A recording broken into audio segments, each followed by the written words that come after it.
Welcome to the channel, guys. We are back again, and today I'm going to be talking about Levante by Jo Milano, so stay tuned for that. If you like the content, hit that like and subscribe button. Really do appreciate it. Now, yes, I am going to be talking about yet another Aventus clone. There are so many Aventus clones out there, it's hard to really know which ones are good and which ones are worth it if you do want to find an Aventus clone.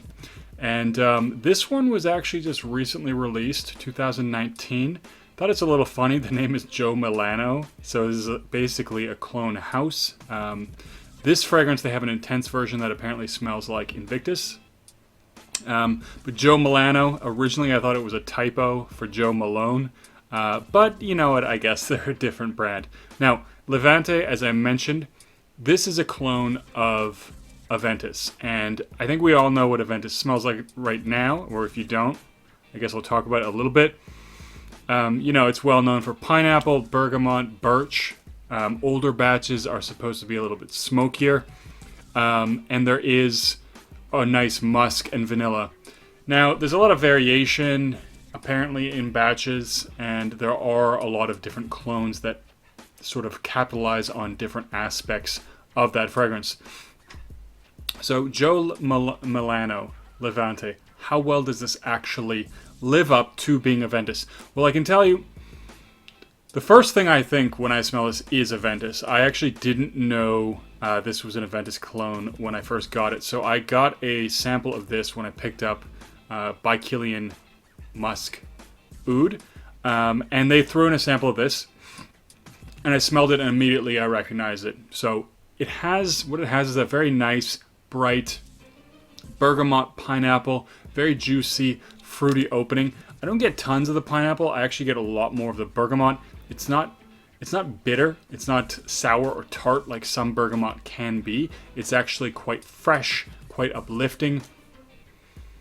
It sparkles a little bit. It's a little effervescent, so it's very, very well done. And in fact, I would say that this opening reminds me really a lot of the 2018 batch of Aventus that I had a decant of.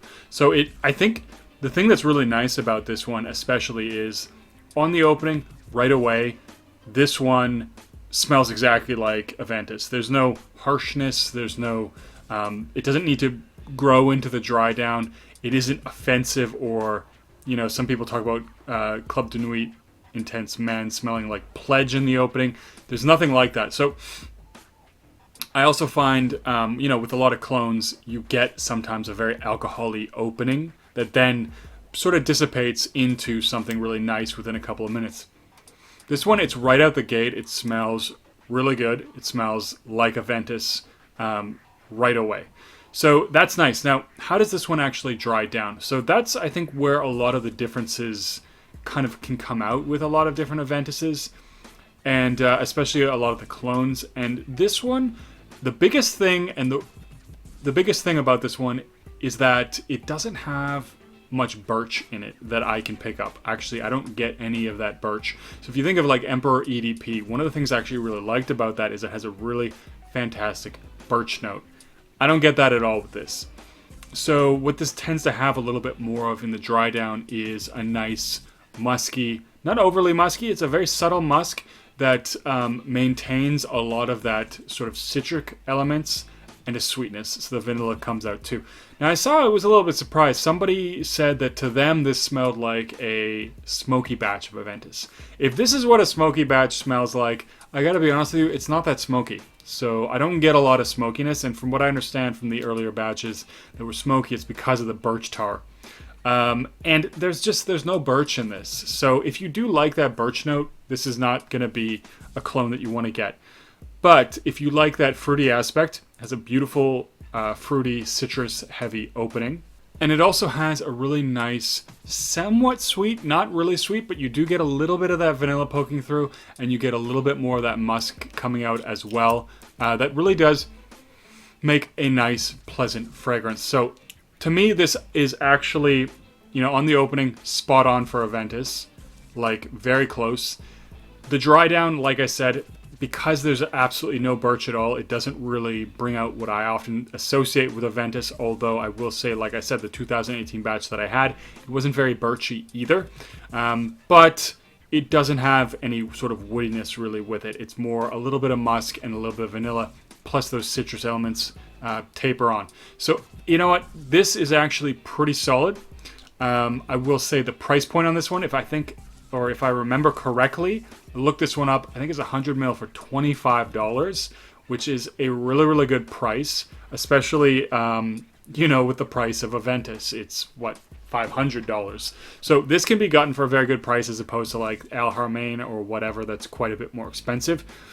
I know it's in the price range of something like Club de Nuit Intense Man, and if you like the dry down of that one more, I think I've heard it has a lot more birch in it. This doesn't really have that, but it has a really nice Aventus-y opening. It's not harsh at all. So it is good in that regards.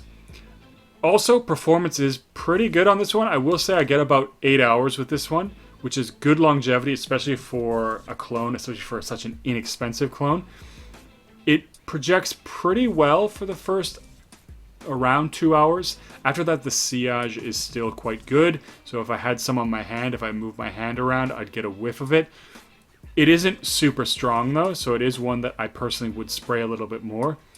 So say for a heavier fragrance, I might go 2 to 3 sprays. This one, I would probably go 5, maybe even 7 sprays in that range, just to get a little bit more potency out of it. Because even though there is a really nice sillage, it's not very strong. So it is a more subtle fragrance, and that can be good if you want something that is a little bit more subtle, that you'll still smell it, but it won't be overwhelmingly powerful. But like I said, ultimately this is a really good one, and I think at the price point, it's probably one of the best ones you can get for the price point.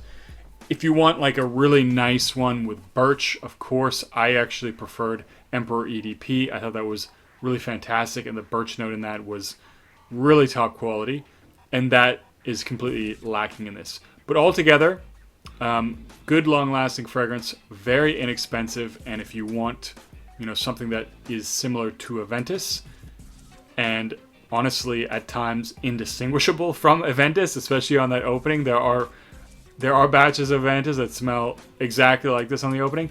This is a good one to check out. So that's Levante by Jo Milano.